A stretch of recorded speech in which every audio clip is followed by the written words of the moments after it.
Ryan Murdock. That was a good show. Yeah, Wait. We got to stop this thing. You got to start with welcome to this is the BiggerPockets podcast show. Whatever. Scott Trench, you ruined it. This is the BiggerPockets podcast, show 234. You're listening to BiggerPockets Radio, simplifying real estate for investors large and small. If you're here looking to learn about real estate investing without all the hype, you're in the right place. Stay tuned and be sure to join the millions of others who have benefited from BiggerPockets.com, your home for real estate investing online. What's going on, everybody? This is Scott Trench, your guest host of the BiggerPockets podcast, here with my main host, Brandon Turner. How's it going, Scott Trench? Welcome to the BP podcast again. It's great to be here. Things are going well for me. The people seem to be enjoying the book that we released a couple months ago, Set for Life, and I'm currently working to expand my real estate portfolio here. I'm under contract for a new fourplex here in Denver. Dude, you're on fire. This has been a hot spring/summer for you. Yeah. Well, I think it's just about summer. I think it was like today or yesterday or next week or this. I don't know. I don't pay attention to details like that in life. Well, it's definitely summer when the show is released. So. Yes, it is definitely summer when the show comes out because we're recording this, I think, a week early. So anyway, so you're buying new properties. That's awesome. Tell me about this fourplex. Yeah, I got a great deal off market. It was $355K here in Denver, which is a great deal for fourplex. Getting units for less than $100K is pretty rare these days. A little bit of a management issue, so I'm really glad I got to pick Ryan's brain on the show today, because there were some tips that I'm definitely going to be implementing with my own management. I think it'll take me a year or two to really nail down management, given some of the tenants I met and some of the problems. There's actually a guy living in the crawl space. No way. So, yeah, and again, this is all assuming that I get the property. We're under contract, and we just had the seller accept our inspection objection. All right. So. Well, congratulations. That's awesome, and you probably want to get that guy out of the crawl space. So. Let me know how that goes. Oh yeah, he's got. So now we have crawl space locks, but there's actually an eviction going on at the property right now. So I'm hoping to get a vacant unit that is not trashed back when we close. But awesome. This is kind of new stuff for me. Well, like you said, it was an awesome show then for you. And for anybody who ever wants to invest in rental properties, you guys are going to love today's show. Ryan is a very experienced investor. He's been doing this for a while as both a property manager and a real estate agent and an investor, owns a bunch of stuff, and he's very, very smart when it comes to dealing with tenants. And we pretty much just pick his brain for a good hour today. So, yeah, stay tuned for that. Absolutely. Yeah, this guy's been through it all. He's had some issues and learned quite a bit. So definitely someone to kind of model after. Listen to his conversation, you guys. Make sure you pay attention when he's talking about the no money down stuff. He's got a really, really good perspective that is not talked about enough when it comes to no money down, where he did one, and then it's like the dark side of no money down. So listen close to that. Absolutely. All right. Well, before we get any further, why don't we go to today's quick tip? That was a multi-tip. Quick tip. That was a multi-tip, yeah. So, what's your quick tip? Today's quick tip is, if you have a deal that you're looking to sell, we're looking at you listing agents or sellers, post them to the marketplace in BiggerPockets. So, and our guest today, Ryan, actually bought one of his properties. I think it was his most recent property from a deal that he found in the marketplace. And if you want to go a step further, you can even submit those deals those listings that you have to our Deal of the Day segment, which runs on Facebook Live, where Dave will talk about them and show off your property. Yeah, pretty awesome. So, BiggerPockets.com/marketplace. Check it out. And now we've got all the house cleaning done. We can get to the show. So, Ryan Murdock is a real estate investor from the Bangor, Maine area. The guy's been, like we said before, he's been through it all. He's had a lot of both ups and downs with real estate, and you guys are going to hear those stories today. He's done a lot of evictions, learned how to manage tenants well, learned how to invest creatively, and both the ups and downs of that. So listen close to that. And without further ado, let's bring him in. Ryan, welcome to the BiggerPockets podcast. Good to have you here. Hey, thank you very much. It's an honor to be here, guys. I really appreciate you having me on. Yeah, this should be a lot of fun today. I guess you've listened to the show quite a bit, right? You've heard the episodes. You know what's coming. Yeah, I have. I only found BiggerPockets about 10 months ago, and I wish I had found it 10 years ago or 15 years ago or whenever it got started, but I have absolutely absorbed everything that I could possibly get out of BiggerPockets. I've read thousands of forum posts. Nice. I've listened to every single podcast So it's pretty surreal sitting here now, being on one of these podcasts less than a year later. So wow, that's very amazing. excited. Very excited. It's amazing amount of binging. It is binging, and it's funny because when Mindy a couple months ago told me that I was going to be on here, I think I was on like podcast 130. So I'm like, oh my god, I got to get up to speed. So I think one week I knocked out 30 of them in a row, and I was about ready to quit real estate at that point. I just had so much of it, but no, I got up to speed, and it's phenomenal. You guys do a great job, and I'm thrilled to be here. Well, thank you very much. And you are a BiggerPockets Pro member, correct?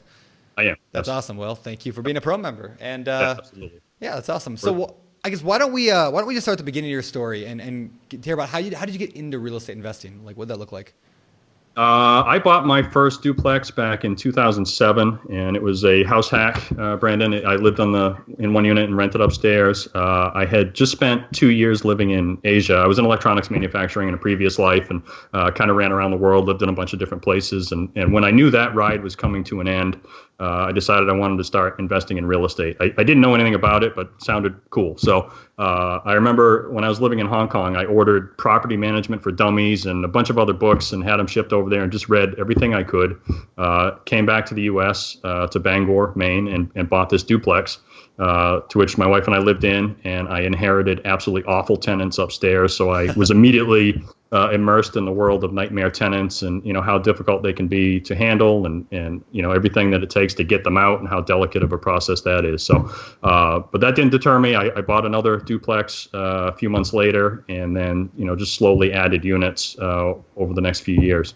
That was 2007. Around the same time, maybe 2008, I think I was up to 4 or 5 rental units, and decided that I was knowledgeable enough to open a property management company. So I put up this crummy little website and just started advertising for property management. I had still no idea what I was doing, but figured, hey, I can make a go of it. My reasoning was if I had 4 units that I was self-managing, I said, well, I'm married to these things. I've got to be available at all times to deal with them.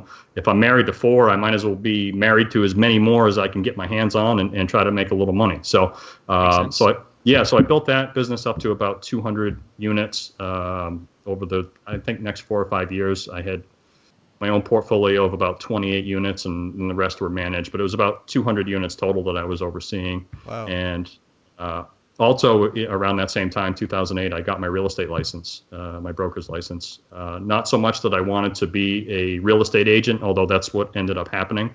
I was looking at $30,000-$40,000 foreclosures, and as you guys are aware, it's tough to motivate an agent on a Saturday afternoon to drop everything and go show you this $30,000 house. So I just wanted to get my license so I could kind of do my own showings and stop having to climb through windows and I figured if ever the real estate thing doesn't pan out, I'd make a great cat burglar, because I've been in and out of every foreclosure before I called the agent to get him over there to help me out. But yeah, I can't say I've never done that. So yeah, I mean, hey, the door was open. What are you going to do? You might as well walk in and take a peek around, right? So yeah. So let's unpack everything you did. I mean, there's a ton of really good stuff here. Like, sure. I know house hacking is something Scott and I both have done, and we love it, right? And the first question that kind of stands out to me, selfishly, because I'm actually closing on a 4 unit coming up here, is dealing with inherited tenants. That was your first property, right? Well, yeah. All of my units have been vacant. So do you have any tips for those of us that are buying properties with people in them already that maybe the tenants aren't so great, or trying to get your lease? Yeah, it really depends. And I think it's, and I've inherited great tenants and I've inherited a bunch of bad ones. So it's kind of luck of the draw. These guys, when I inherited them, they were current on their rent.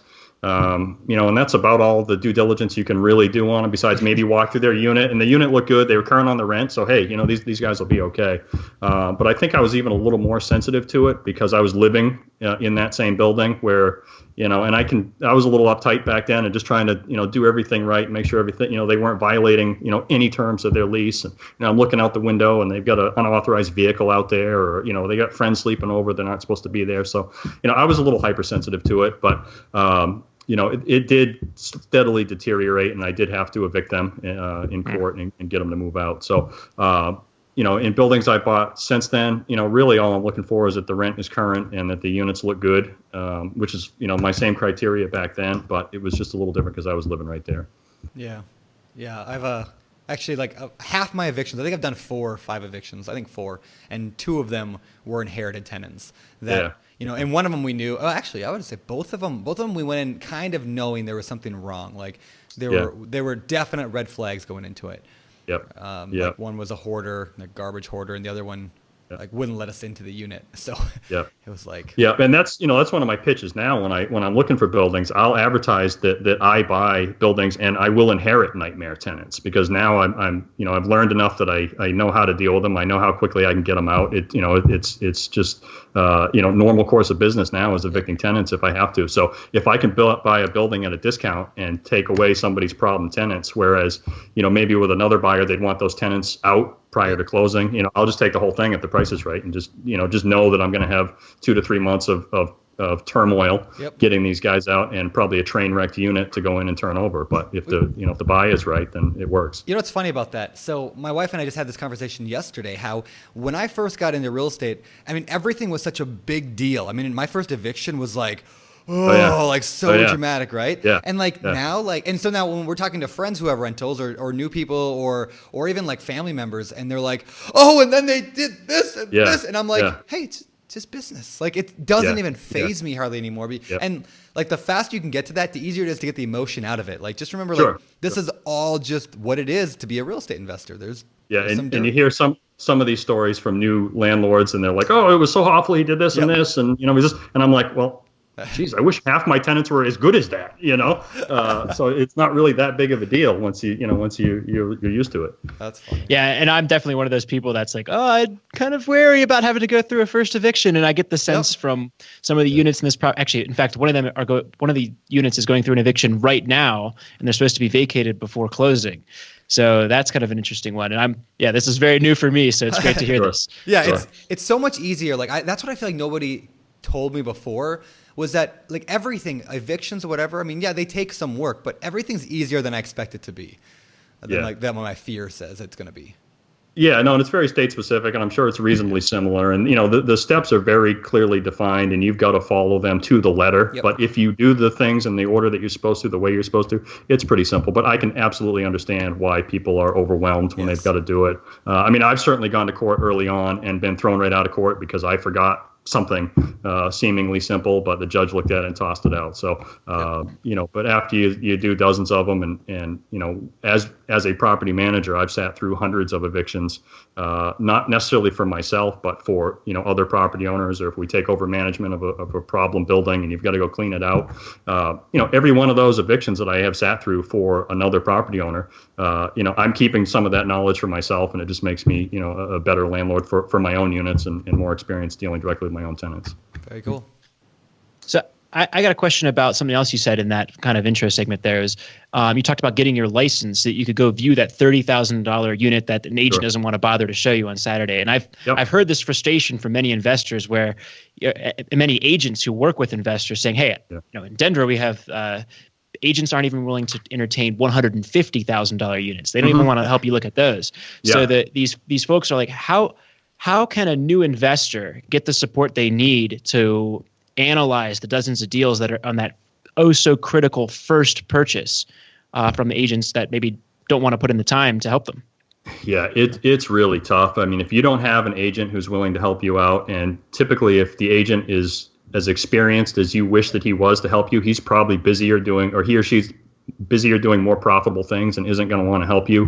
If you're able to seek out even a non-agent, but just a mentor in your area, somebody that's been doing this longer than you have that can help you analyze deals, even if it's not on MLS, there's enough other information out there on just public websites to help you through it.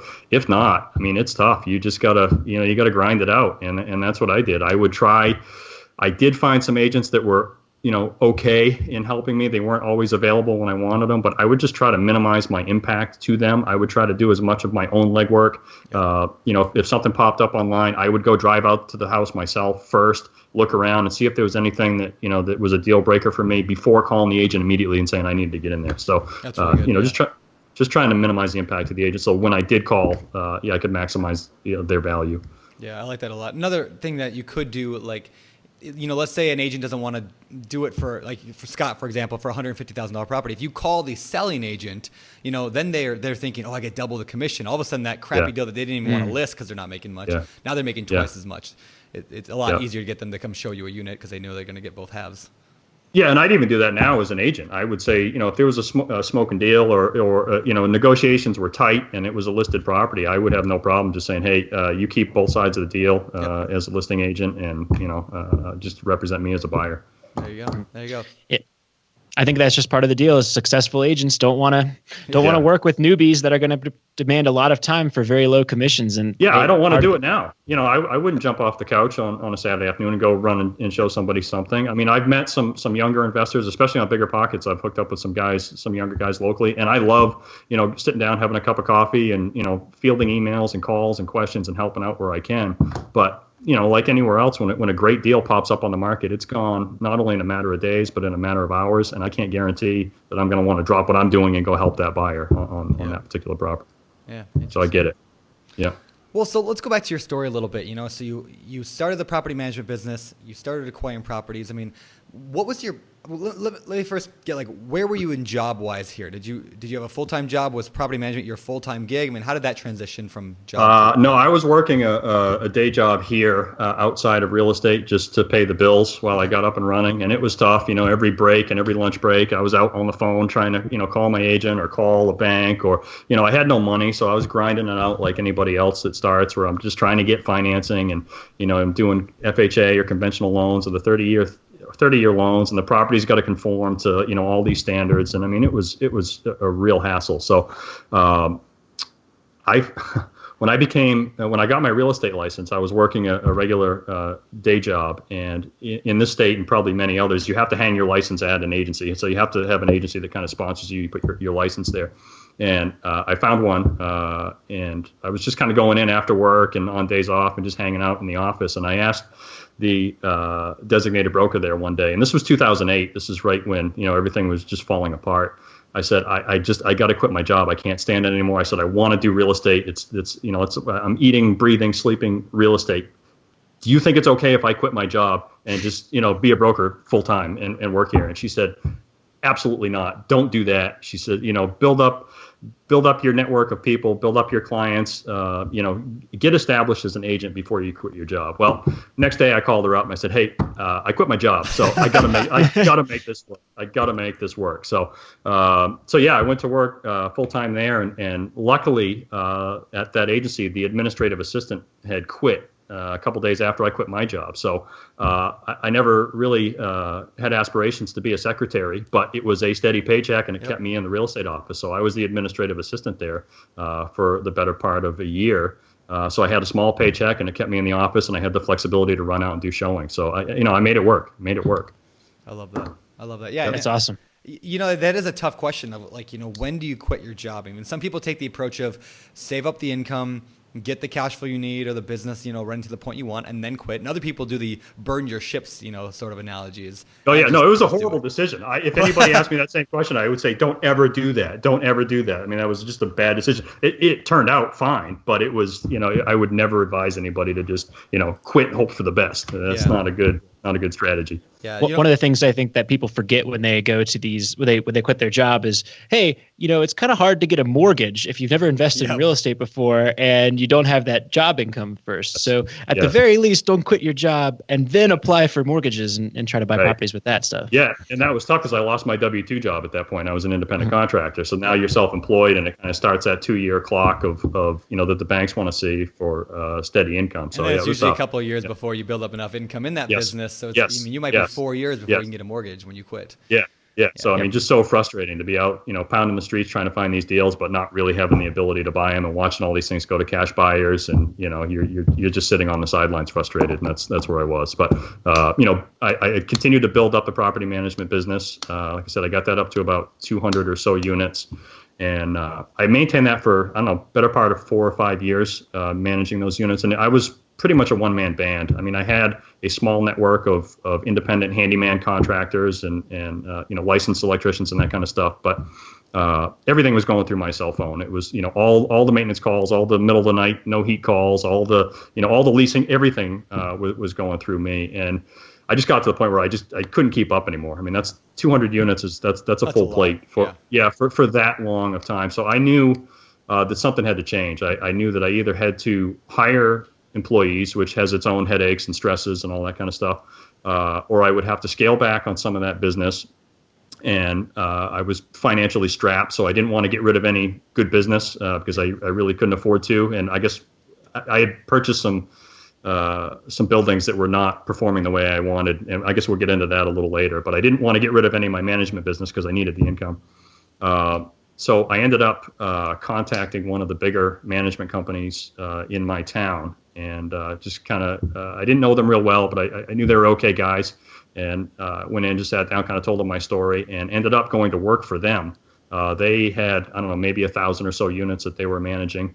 But I went to work for them as a W-2 employee. So it worked for me because they had all the stuff that I was lacking. They had the administrative assistants and the payroll handymen and the bigger network of independent contractors and all that kind of stuff. Yeah. And it worked for them because I showed up self-funded. I brought all my business with me, which paid for my salary. So it was great. I was a W-2 employee again, so I was bankable. I could get loans.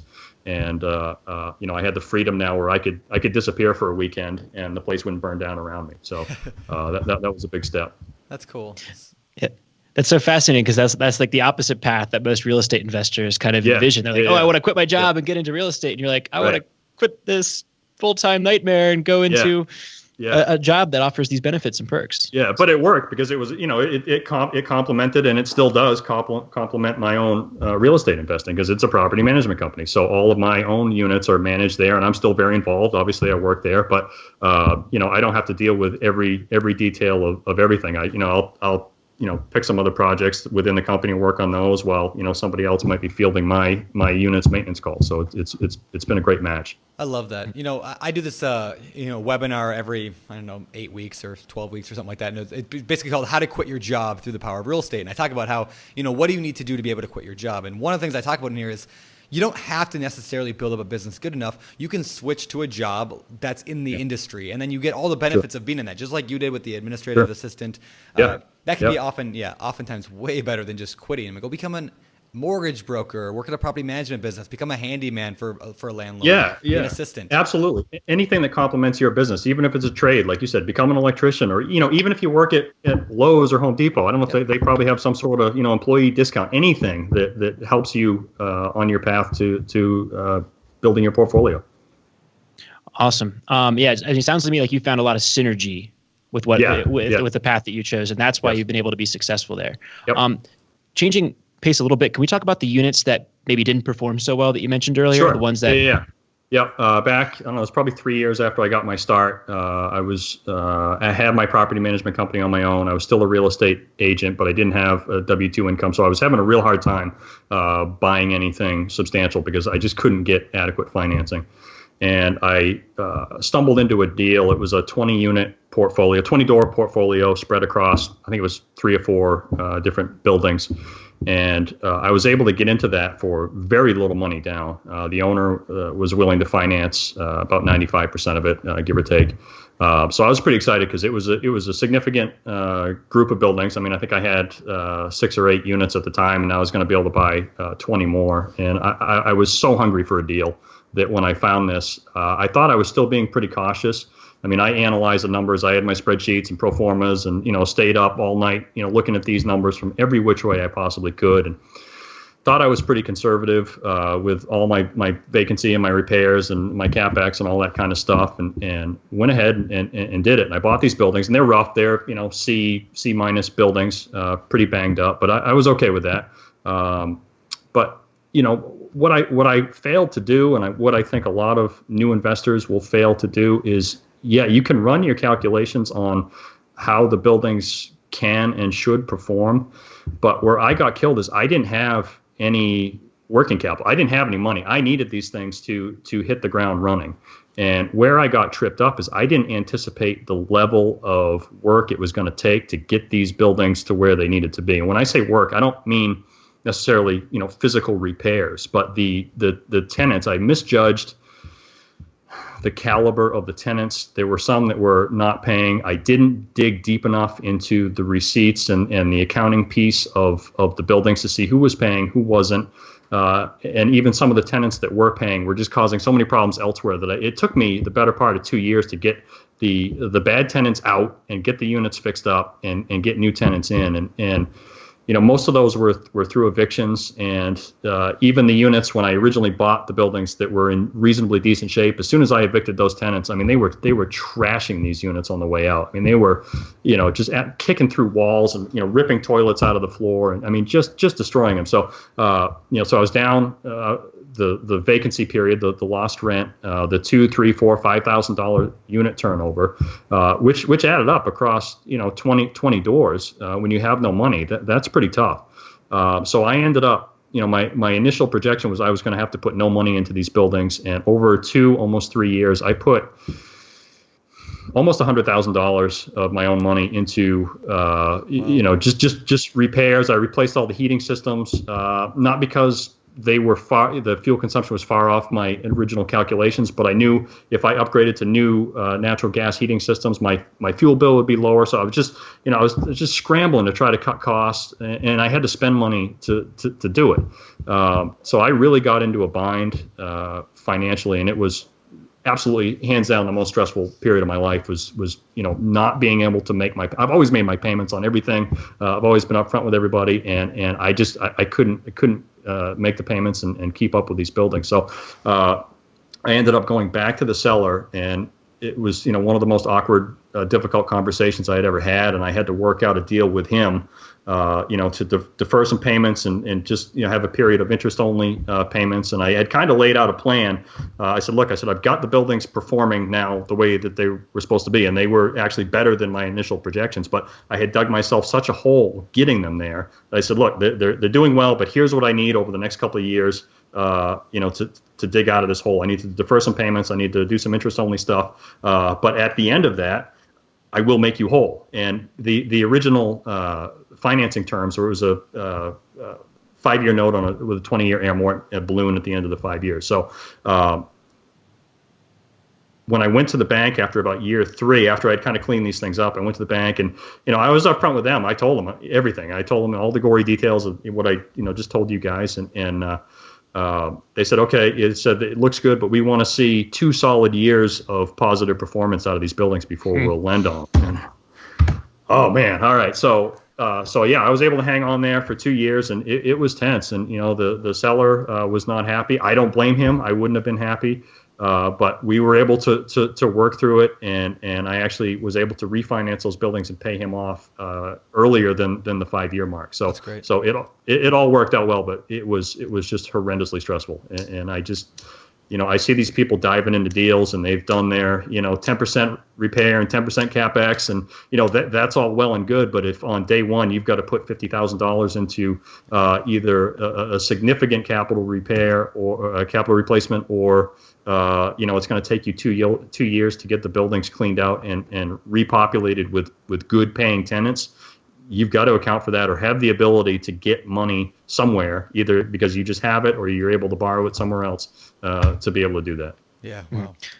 So I think that one of the primary point that sticks out to me in this is that you mentioned that you didn't have a lot of working capital going into the deal. Nope. And I think that could you explain how would this investment have changed dramatically from a financial and stress perspective if you'd had $100,000 in liquidity to tackle these problems from day one and been able to kind of stretch out this timeline of when you need to have it?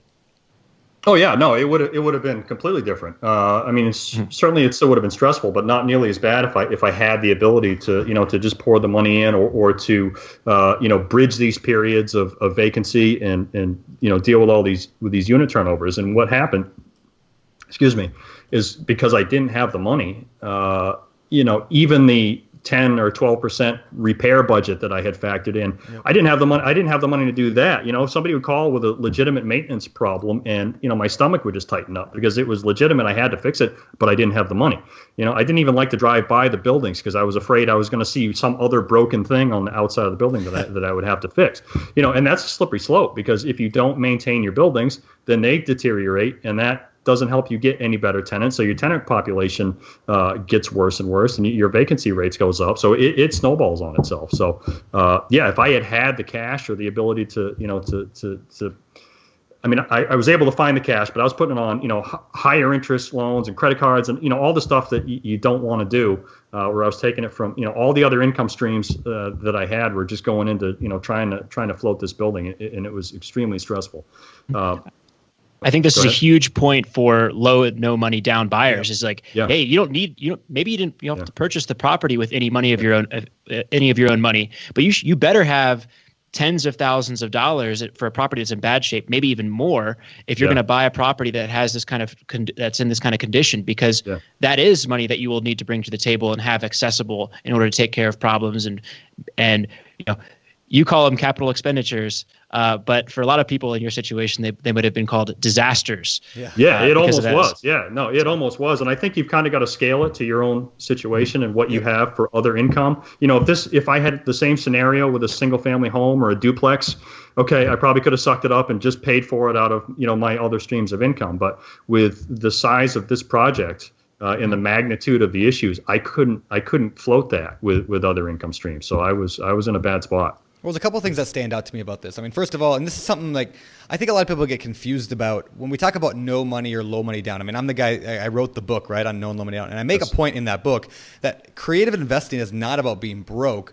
It's just about putting together a deal without your own money. Like nobody should, if you can't feed your family, if you can't, support yourself, if things go a little bit wrong, like you should not be doing a deal with no money down, unless like the way I look at it is, you could go get really creative with seller financing or with a lease option or combine a bunch of things. But what I tend to like better is find somebody who's got money and then partner. Because at least then you have the financial backing if something goes wrong. If you're going to do no money down, I like the partner route because, then you at least have, you have money at that point because it's your partner might not like you using it, but, it's there and you went into this together. So. Yeah, but at least it's a backstop, and I had nothing. I was all in to even get these things initially, and there was nothing left to take when I needed it. Yeah, that makes sense. Wow. Anyway, well, I'm glad you got out of that because this is really a good lesson. Me too. Yeah, we don't talk about the stuff that often, like the kind of the downsides, like what can go wrong with real estate.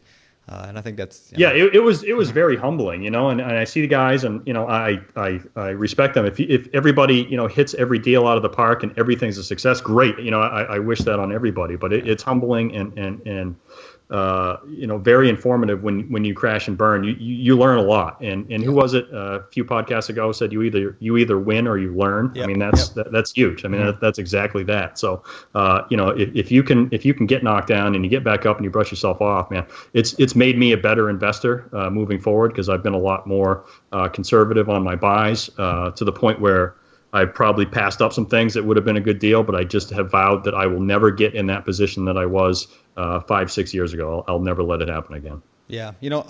Another thing that comes to mind then is like, trying to get a good firm grasp on that, what it's going to cost to actually turn around a property, especially if you're buying a fixer-upper. We talk a lot about BRRRR investing here, buying fixer-upper properties, refinancing. Yeah. Like how to get an accurate cost to really fix up a property. I mean, do you have any suggestions on how can a person do that? Well, I think a BRRRR or vacant building is actually easier because then exactly what you're working with. When you have tenants in a building, and the more tenants you have, the more of an issue it can be. Is they're a huge variable. If you're inheriting these guys and they're on somebody else's lease and somebody else's rules and they're used to doing things a certain way, and you step foot in the property and say, okay, this is the way it's going to be moving forward, and they change dramatically. Either they don't want to adhere to your new rules, or they stop paying. And when they stop paying, if they damage the unit on the way out, that $5,000 turn when they trash the place on the way out wasn't in your initial projection. So it's almost easier in a sense, I think, from to calculate the cost of a project when you buy a building that's completely vacant, because then okay, I'm going to go in, I'm going to fix these units up. This is what it's going to cost, and I'm going to fill them with tenants that I have screened, that are on my lease, that are on my rules, and I'm going to be able to more effectively to deal with them if they become a problem. Yeah, awesome. So you moved past this deal. You had a learning experience. How many deals and doors do you have now?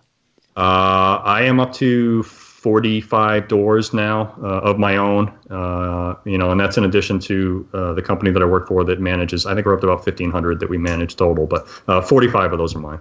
Wow, that's awesome. I mean, are those multifamily? I'm assuming there's a lot of multifamily in there, or how's that breakdown? Yeah, a little bit of everything. I think there's maybe 3 or 4 single family homes. I've got a couple duplexes, some 3 and 4 units. I just bought a 10 unit a few weeks ago, which is my biggest one. And so kind of a little bit of everything. Can we dive into that 10 unit a little bit?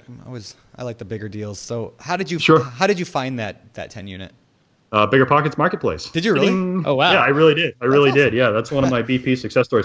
I'll back up a little bit. When I found BiggerPockets last year, I had 28 doors. And so I bought 17 more since finding BiggerPockets. And I will attribute most all of it to just motivation of listening to the podcast and learning little things and just helping me seek out deals in a more efficient and better fashion. So the 10 unit was one that I first saw on the BiggerPockets Marketplace. It was a local guy who I had never heard of. I had conversed with him a couple times on BiggerPockets, which is where I found him. And it's strange. I live in a small town. You pretty much know who everybody else is, especially in the investing circle. But I had never heard of this guy. And once I had talked to him a little bit, I was familiar with some of his properties. And he's just starting to wind down a little bit. He's a little bit older. Wants to start unloading some of these things. So yeah, it's a 10-unit building. It's in a rough area.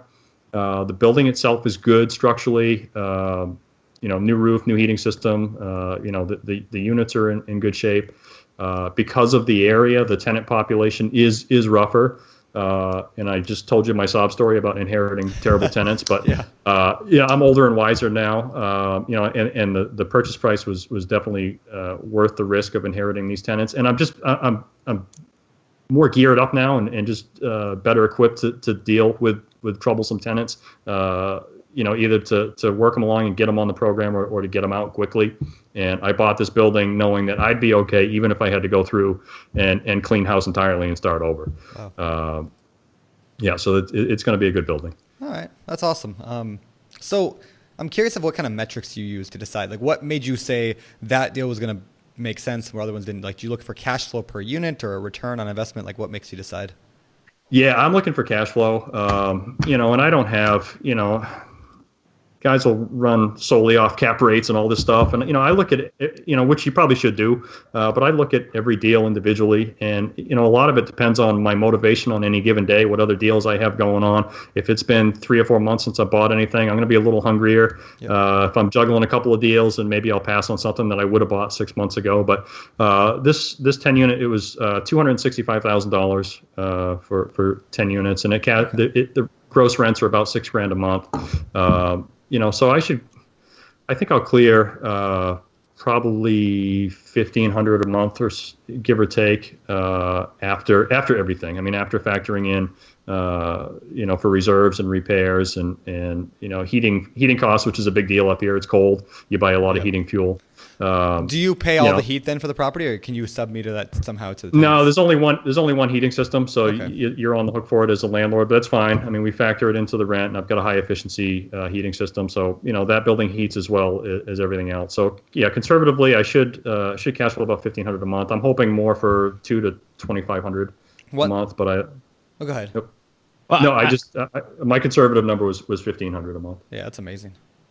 I love how you mentioned that it's kind of a given day, like any given day is how you kind of analyze the deals one by one. I think that's such a huge thing that people forget when you hear a professional investor who analyzes each deal and is ready to go on each one of those. That's not how the majority of people that are scaling their portfolios operate. I think they do exactly what you're talking about. And, hey, my personal life, my personal financial position, the other things in my business have to be in position before I can offer on these properties. But going with that, how did you fund this 10-unit deal? I put $50,000 down cash out of my own pocket, and the seller financed the balance, which was another component of this that I really liked. He was willing to finance it for 15 years at 5%. So I mean, it was just cash flows all day long at that. jumped on it. That's awesome. Yep. And I should have probably said this earlier, but I'll say it now is, if you're listening to this podcast right now and you're not checking the BiggerPockets marketplace, definitely do so. And there's a couple easy ways that you can do that. You can set up keyword alerts so that certain words pop up and if somebody puts an ad in the marketplace for whatever. So I would recommend every single person listening to this, go right now to biggerpockets.com/alerts, ALERTS, and put in your town name and all the town names around you.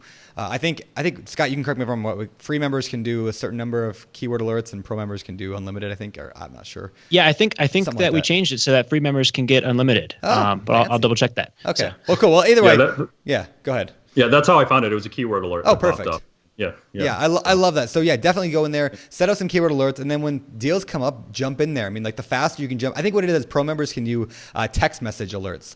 Yes. So like I have a text message. So every time the word like, I won't say it because everyone will spam me with ads. But like if a certain word comes up on my phone, like on the marketplace, I get a text message. I can jump in and talk to them right away. So there you go. Right. All right, so you're funding this one with a conventional, like you went to the bank, put down a down payment, and then you bought it, and then no, that's right. That's right. Seller financing. Sorry. Yeah. Seller finance. Seller finance down payment. Yeah, the deals I done earlier this year, every one of them I had purchased. Every one of them I purchased cash, renovated them with my own cash, and then went to the bank and refinanced them and got all my money out. This was the only one that I put cash into and left there.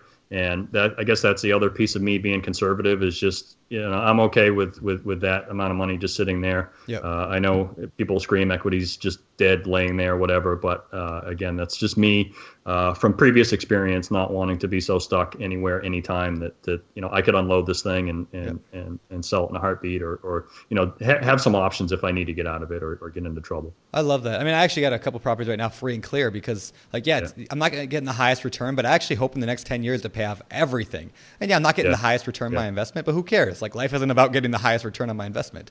Yeah. So I think that's cool. And I'm 40 years old now. If I was 20, maybe I'd be a little more adventurous again, But I mean, at 40 years old, I'd like to start seeing stuff getting paid down and paid off, a little sooner than I would have if I was younger. So that's why I went that route. Very cool. Very cool.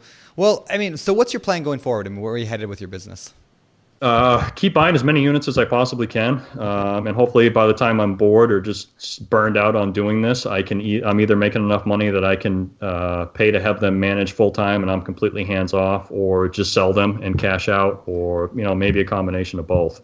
I certainly generate enough income from all these now that I could quit everything except for these properties and just self-manage my units. Yep. But I don't because I like the other stuff that I do, and it does complement my ability to buy properties.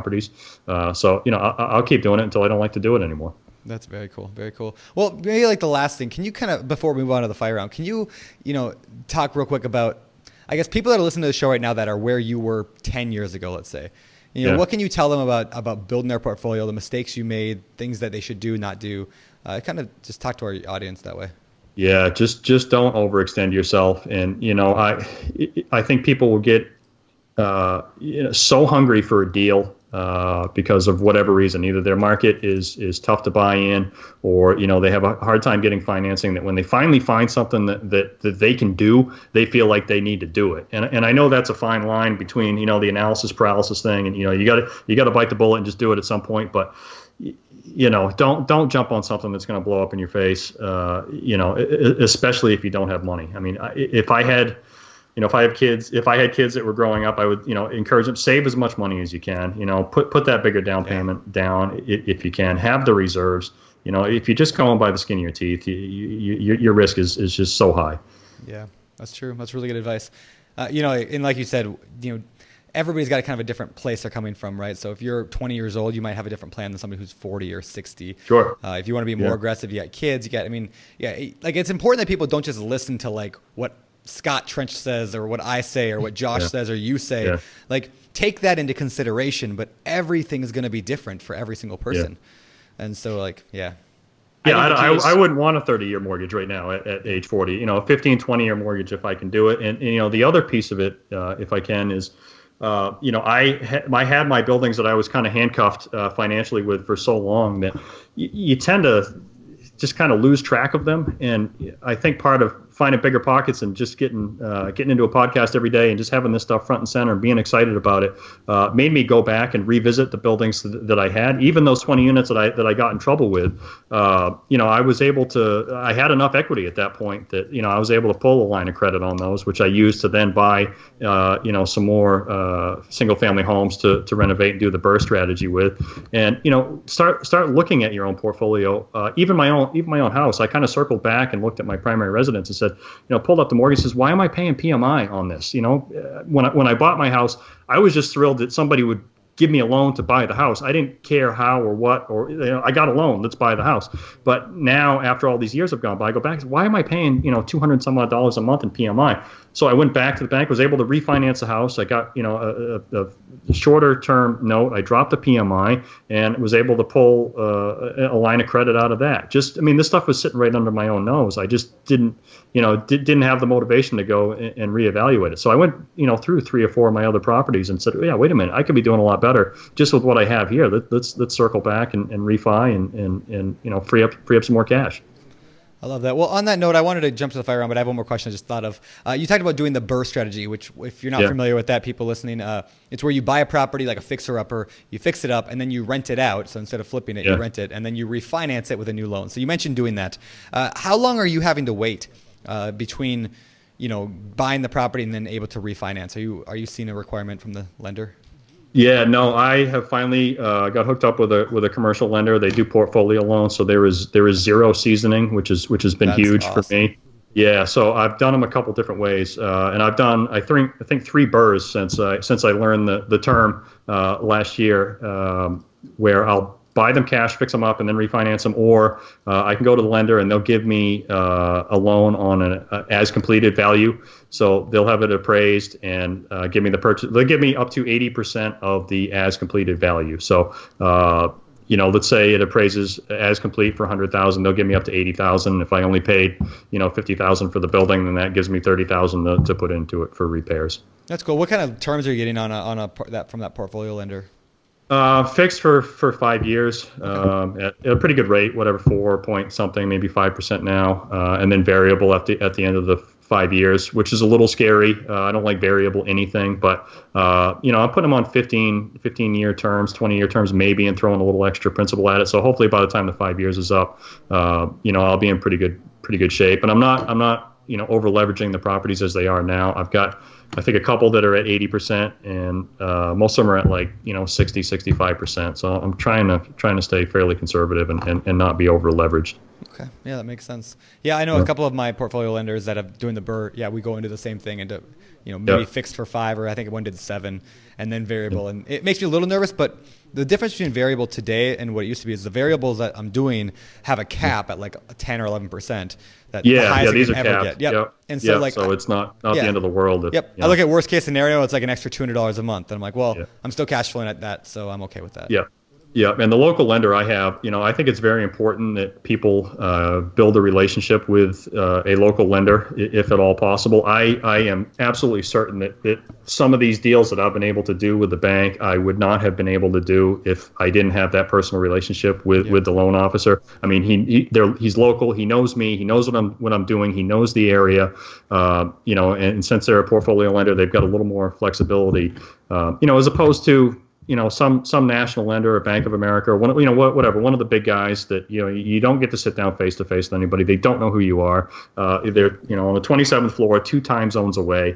It's just not the same. And even if you're just going to buy a single family home as your primary residence, but you think you're going to be investing later on, sacrifice the quarter point that you may get with one of the big guys, and just go and get a loan with a local bank, just so they know who you are. I mean, just so that they build a relationship with you, and so when you do go back with something that maybe is a little more creative and you need their assistance on, they already know who you are. I mean, it's tough to ask for money, even from a bank, the first time you meet them. If you walk in and, hey, how's it going? And they know who you are and they've seen you come in for the past months or years, you're gonna be much further ahead. So even if it's a slightly higher rate, it's going to be worth in the long run to build that relationship. Love it. I love that. So many of my friends and these first-time investors are like so worried about, are they getting the best rate and are they getting the lowest fees from their lender? And I'm like, it's really the relationship that matters so much more. If you can, you can make this a smooth, easy, painless transition. So. Yep, absolutely. Fantastic tip. Well, this is awesome. Why don't we transition a little bit and head over to the world famous fire round. It's time for the fire round.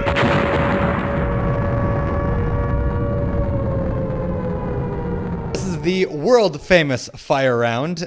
These questions come direct out of the BiggerPockets forums, which of course you can jump into anytime, day or night, 24/7. BiggerPockets.com/forums. And I know, like Ryan said earlier, he's over there hanging out, and there's tens of thousands of people over there hanging out. It's amazing. And it costs a lot of money. It's a total of free. So check it out, BiggerPockets.com/forums. So question number 1, Ryan, do you always pull a permit, even like if it's required, even on small stuff that seems ridiculous to have a permit for? Well, yes, of course I do. No. Yeah, the big stuff now, just because it is a small town, so I try to do everything by the book if I can help it. And it depends on exactly which town I'm working in. Some are better than others. Pretty much if I think I can, get away with the small stuff and no one's going to care, then I won't pull a permit. But always for, if I'm doing heavy electrical or heavy duty plumbing, just from a liability standpoint alone, if something goes wrong, I want to be able to say, I had a licensed guy do it. Here's my permit. Which I think will help you a lot. Should something catastrophic happen and you get sued, at least you can say that you made a good effort to do it right. Yeah, I like that. Yeah. All right. So the second question here is it possible to get started with no money and having bad credit? And this person, a little background, is they're making $12 an hour, working 60 hours a week, and they have credit in the 400s. So ouch. Can they get started, and should they get started? Yeah, I guess anything is possible. You're not going to get a loan from a bank. So if you can find, seller financing or somebody to partner with, I know if I was going to partner with somebody with a 400 credit score, I'd really want to know why they have a 400 credit score. I guess you could luck out and do okay, but I would probably focus on, whatever they need to do to increase that credit score and just make themselves a little more presentable before they go asking anybody for money or any kind of creative terms.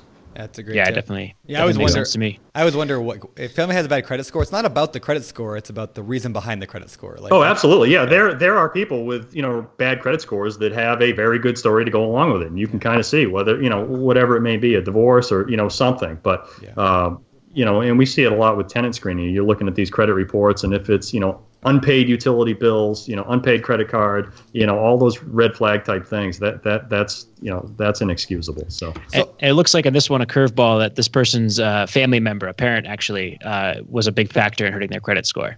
Okay, interesting. So maybe there is a little bit of a story there, maybe. Yeah, who knows? Yeah, I guess I'd have to hear the rest of it before I really pass judgment. Yeah. Well, I'm curious, Scott, because Scott just wrote the book Set for Life, and it's about young people getting started in real estate. I'm wondering, Scott, I'm going to deviate from fire round etiquette here and ask your opinion. Scott, what do you think?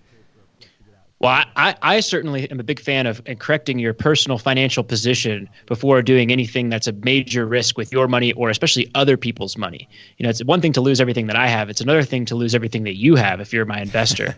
And so that's going to be your option there. I think that, I want to see, hey, you're going to bring some skin in the game and you have a long history of operating your life responsibly. And whether it's bad luck or bad management doesn't really matter.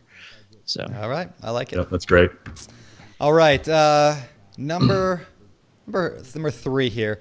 Would you ever rent to somebody who has a prior eviction? And if so, how long do you make them wait? No.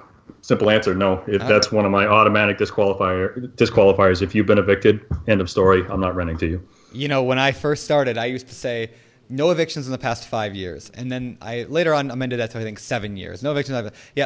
Nope, not anymore, because out of the couple evictions I have done, like the 2 that were from people I put in, both of them had been evicted like 10 or 15 years ago. It's people don't change. My reasoning for that too is, an eviction doesn't happen overnight. Somebody doesn't just flip a switch and you're evicted and I didn't see it coming. No, it's such a long drawn out process that, even if a landlord has started an eviction process against the tenant and if they have any kind of morals or decency, they'll pack up and leave before the actual court date. If they hang on until you're standing in front of the judge and you have to get the judgment against them, no way. I don't want you as a tenant. I don't want you. Speaking of judgments, this just is a totally random story, but so back here on the BiggerPockets podcast, back maybe 2 or 3 years ago, I talked about it on an episode, a couple of years ago. Maybe people will remember. I had a contractor steal $5,000. I gave him a down payment for windows. He stole the money. Never. Yeah, I remember that story. Okay. Yeah. So I get a call 2 days ago from a title company, and we took him to small claims court, and then I gave it to my attorney, and he took the judgment and went and did something with it. I didn't really know what. Anyway, I get a call from a title company. This guy is trying to sell his house, and the title company won't let him close till he pays me off. So I'm getting shame. I'm getting a full check from supposedly today or maybe early next week. Wow, good for you. I know. I was ecstatic. So anyway. Yeah, excellent. Yeah, there's a lesson it does help. So if you get stolen, first of all, don't give a $5,000 down payment to a guy you met on Craigslist. Lesson 1. Nope. But the system does work sometimes. So every once in a while. Yeah. So it was a good day for me. Anyway, all right, number 4. Yes, that's awesome. The last question here is: are application fees worth it? And the question here, I think that they're asking is: should I pay the application fee, or should my tenant who's applying, the tenant applicant, pay the application fee? And what's the trade-off there? I think that is extremely dependent on your market. In my market, we don't do application fees at all. And I don't know any of our competitors that do, just because I think if you started charging them, people would just not apply. What we try and do is we'll have a tenant fill out an application, and we'll look at it and review it and ask questions. And if we like what we see on the application and the tenant wants the unit, we'll actually have them put down the security deposit or first month's rent to hold the unit. And what we tell them is there's a couple ways to do it. What I used to do is say, I'm going to run a formal application process with you. I'm going to do the credit check and the criminal history check and all that good stuff. If for some reason it's denied, I will give you your security deposit back, or your deposit back minus the $25 that it cost me to run the background check. I even did away with that now, and I'm just refunding their money entirely if I denied them. If for some reason they change their mind, no, I've already got your money. I've turned other people away at this point. I've stopped advertising the unit. But if I deny them, I'll give them their money back. And and we try to limit the number of applications that we actually run through that formal process, and that's why we ask for some monetary deposit from the tenant to make sure that they're serious. I mean, if you were running every single application you got, through our channels and do the credit check, you'd just be racking up costs all over the place, and it wouldn't make sense. Yeah, I like that a lot. So let me ask you a question. This is not really a fire round question, but I'm going to pretend that I asked it in the forums, and now I'm asking you. What do you do when a tenant applies to your place and they pay the down payment, the deposit, the security deposit, and then they back out for some, it doesn't happen very often, but occasion does. Yeah. How tight are you on that? How tough is you and your company on that? Do you keep the whole $500 or whatever? Yeah, it really depends on the situation. Our policy is we keep the money. Are there times when we have bent on that just to avoid the fight? Especially if we had somebody else lined up, or maybe it wasn't a long period of time. Where it really becomes an issue is if we've held their money and we have stopped advertising, and let's say 3 weeks have passed and we've turned other people away, we're going to keep your money because you put us out that far. But if it's it's a very real short period of time and we think it's going to be a real easy one to rent to somebody else, there's some flexibility there. Yeah, I think that's cool. Yeah, I think it's only happened to me a couple of times, but it's rare. It's rare. It's rare, and we're very upfront when we take their money. We actually make them sign a document saying you're putting money down. You've got. Yep. I think we give them 24 hours to change their mind, penalty free. Beyond that, you're losing this money. That's great. If you change it. Awesome. Cool. Well, I think that it's time for our famous four. Famous four. Good job, Scott. All right, the famous four. These questions are the same 4 questions we ask every guest every week. Ryan, you've had several years to prepare for this, or at least a year, or whatever you've been around BP for. You've heard this hundreds of times. What is your favorite real estate-related book? I'm not much of a book reader. I used to be until I got a thing called a smartphone. Now all my downtime is spent reading short, stupid articles instead of books. Except for Scott's articles; those are the good ones. Yeah, except for those ones. So I haven't read a lot of real estate books. I mean, early on, I think I mentioned Property Management for Dummies and that stuff like 10 years ago. Which if I read now, I'd probably be horrified. It's outdated information. But I have read a few books since just listening to the podcast and getting recommendations. So, E-Myth and The One Thing, I got those on the audio books, and but even so, I would much rather listen to a podcast and listen to conversations with you guys and whatever your guest is than to, I don't know, I just don't do well listening to somebody recite a book, even on the audiobook. I tend to just zone out and I end up going somewhere else mentally. It's good information, but I think the actual stories from people that have lived it and done it and have actionable examples, either good or bad. I mean, that to me is absolute gold. Yeah, I agree. I like it. I think that makes sense. Once you get past a certain point and have a certain amount of knowledge, you're really more interested in the specific nuances and ways people that you're working with that are doing the same sorts of things that you are think. Yes. And I think that makes perfect sense to me. Yes, extremely motivating. So we'll skip question 2 then and move right on to number 3. What are your hobbies? What do you do for fun? Hobbies. I like to exercise. I try to go to the gym a couple times a week. This time of year in Maine, it's absolutely beautiful. So I've been trying to spend as much time outside as I can. I live on the lake, so we're trying to spend time on the water. Summer's about 3 months, and then it barrels right back into 7 or 8 months of cold, horrible winter. I'm a big Pats fan. Go Pats. Brandon, you a Seahawks fan? I am a Seahawks fan. All right, yeah. I think the Patriots played the Seahawks a couple of years ago. I think in a bigger game. We're just gonna talk about question number 4. Yeah. Different coaching. All right, number 4. What do you believe sets apart successful real estate investors from those who give up, fail, or never get started? For me, it's persistence, absolutely persistence, and that has to compensate for what will likely be extreme inefficiency when you start. You will get kicked in the face, you will fall over, you'll trip over your own 2 feet. You got to keep getting back up and just keep grinding it out. I mean, you just got to keep at it, and the more you do it, the longer you do it, the more efficient that you'll get. But it's not easy. I mean, whoever coined the term passive income never had rental properties clearly, because it's anything but passive. You just got to keep grinding it out. People do. Passive-ish. I usually use passive with like the quotation mark, next to my head. Yeah, passive after a ton of work and a lot of gray hairs. Yes. I like semi-passive. Semi-passive. There you go. All right. Last question here. Where can people find out more about you? A couple places. The management company that I work for is Maine Real Estate Management, and you can find me there at leasebangor.com. It's Lease Bangor, Bangor.com. I'm a real estate broker with Realty of Maine, so realtyofmaine.com. And probably the quickest, easiest way is just on BiggerPockets. Shoot me a message or tag me in a post, and I'll come crawling in. Happy to talk to anybody anytime.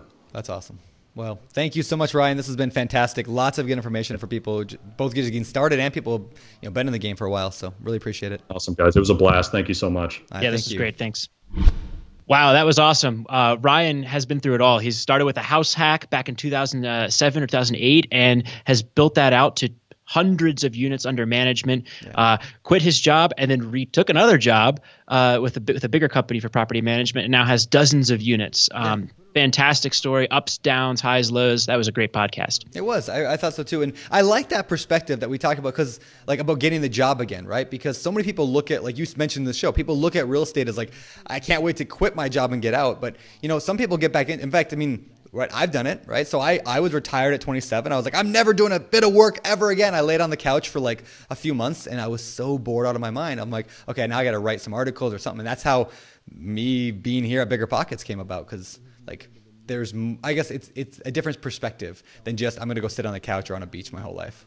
Yeah, there definitely seems to be a perspective where if you have the drive and hustle to retire well before 60 from wage-paying work, you're probably too motivated to kind of sit there and relax on the beach for too long. Maybe a couple months of the year, but it is great to be able to do that on your own terms. Yep, and that's what it's all about, right? So like what Ryan said there was he doesn't have to necessarily work. He could go and just manage his properties, take care of it, and have passive-ish income from his rentals. But he chooses to do it semi-passive income, and he I don't know. That's financial freedom, right? He can do that because he wants to do it, not because he has to. It's his choice. It's his freedom, and that's what I know all the listeners right now are aiming for. So good luck, guys. You can do it. I believe in you. Absolutely. And real estate's proven time and again to be a really efficient way to do that. So. That it has. Well, Scott, how you doing, man? It's been a while since you've been a guest here, like a couple months, I think. Or a Yeah, it host might have here? been a month or two. So, but it's good to be back. I'm feeling at home here. I get to rock my Arrested Development T-shirt with the banana stand. The banana stand. Yeah, there's always money in the banana stand. There is always money in the banana stand. Do not burn down the banana Do not stand. burn down. How many of you guys out there have seen Arrested Development? Anybody raise your hand? Just kidding, I can't see you. But if Oh you're in your wow, car right now, a good chunk of them, huh? yeah, look at that guy over there. He should put on a shirt. Oh yeah. Oofda. Yeah, it's one of my favorite shows of all time. Arrested Development, fantastic. So good job on the shirt. I wouldn't mind having a shirt like that. I'm very jealous. In fact, I might just come take yours. Awesome. Well, it's $12 at Target. So. All right, I'll work on that. All right, well, let's get out of here. Scott Trench, thank you for being an awesome guest host today, and I think Josh is going to be back next week. And make sure you guys stick around for next week's show. The next 2 weeks, we've recorded them already. They're fantastic. You guys will love them. So stay tuned for that, and let's get out of here. From the Bigger Pockets podcast, this is Scott Trench signing off. You're listening to Bigger Pockets Radio, simplifying real estate for investors large and small. If you're here looking to learn about real estate investing without all the hype, you're in the right place. Be sure to join the millions of others who have benefited from BiggerPockets.com, your home for real estate investing online. It's time for the Random 5. All right, and it's time for the Random 6 now. I guess we're changing it from 5 to 6, and we're going to throw a couple at you here. These are just completely random questions we like to throw here. That was a random change there. I know, it was a very random change for the Random 5-ish 6. If you could move anywhere in the world, and you could not live in your area anymore, where would you move? And why? I spent some time in Singapore a while back. I absolutely love that country. It's clean. It's beautiful. It's kind of Asia light. I live in different parts of Asia. Love Singapore. And it's just a quick jump to anywhere else in Asia. So all things being equal, if I was financially stable, I would probably move to Singapore. All right. So a twist on that question is, what fictional place would you most like to visit if you could? Oh, see, this is the one that fictional place. Yeah, I don't know, guys. I'm going to struggle with this bad. That's all right. You remember tomorrow. You let us know. And we'll, I'll email you a great answer tomorrow. We'll put it in the show notes. Yeah, okay. Scott Trench, we're going to make you answer the question then. What fictional place would you most want to go? Oh, man. It's a tough question. I'll admit it. I'm a pretty big Harry Potter nerd, so I'd want to go to the wonderful magical land that J.K. Rowling created. Nice. So probably Hogwarts or something like that. I would go to Narnia. I'm a big C.S. Lewis, Lion, the Witch, and the Wardrobe fan. So I'm going to Narnia. All right, send me a postcard. I will. All right. Next question. I like this one. If you didn't have to sleep, what would you do with your extra time? Probably analyze more deals. Nice. Yeah, keeps me up enough as it is. So yeah, if I didn't sleep at all, I could just look at deals online all night and just keep crunching numbers. All right, this is a great question. If you could turn any activity into an Olympic sport and have a good shot at winning a medal, what activity would that be? Evictions. I take the gold medal, hands down. That's awesome. All right. My last question. What movie can you watch over and over and never get tired of it? The Departed, my absolute favorite movie of all time. Great movie. I've watched it, and I don't typically watch movies more than once. I don't like it. But The Departed, I've watched that 100 times, and we'll watch it 100 more, and it's still a great flick. Nice. Scott Trench, you answer that question too. I'm curious. I can watch Shrek over and over and over again without getting tired of it. There's so many great puns in that movie. That is an amazing movie. Family friendly. No, nothing. Yep. There's nothing scary. There's a scene in Shrek where the guy's running with the big, huge head, running through the line like to get into the city at the end. Anyway, for some reason, I think that's one of the funniest moments of any history in mankind. Like I laugh every time I see that hysterically. And he just walks through all the ropes. Yeah. I love that scene. It's amazing. Anyway. Never seen it. I guess I'll have to go dig it up now. Yeah, check it out. Yep. All right, Scott, last question. Last question here. If you could have anyone narrate your life, who would you choose to be the narrator? Narrate my life. You said these are going to be easy questions. Come on. The other one's too easy. It was cheddar or Swiss was the other question. That is a good question. I'd probably have to say my wife. All right. Because she knows the story better than anyone. And it would be my wife. That's a good answer. Awesome. All right. Well, Thanks, Ryan. Absolutely, guys. Thanks Thank so you. much.